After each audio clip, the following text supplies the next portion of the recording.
Hello మామ అందరికీ happy Ugadi and thank you. ఎందుకు అనుకుంటున్నారా? మీరు కూడా నాకు విష్ చేస్తారు కాబట్టి ముందే థ్యాంక్స్ చెప్తున్నాను. ఇక్కడ నేను ఏం వాగుతున్నాను అనుకుంటున్నారా? ఏం లేదండి, ఈరోజు చేసిన పని గురించే వాగుతున్నాను.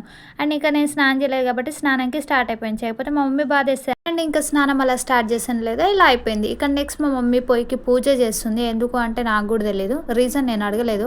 నీకు ఎందుకు ఏ పని చేత కాదు, ఏది కూడా చక్కయ్యో నీకు తెలుసుకొని ఏం చేస్తావులే అని తిట్టి పడేస్తుంది. ఇంకా అందుకే నేను అడగలేదు.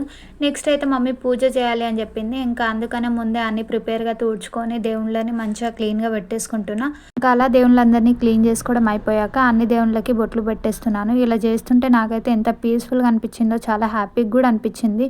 ఇంకా తర్వాత మెయిన్ పూజ అయితే స్టార్ట్ చేసేసా. నేను ఎక్కడో విన్నాను అగరబత్తితోనే దీపం ముట్టియాలని, నేను కూడా అదే ప్రాసెస్ ఫాలో అయిపోయాను. ఇంకా తర్వాత హారతి కూడా అయిపోయింది అనమాట. ఆ తర్వాత కొద్దిసేపు మా స్నూపీతో అలా ఆడుకున్నాను.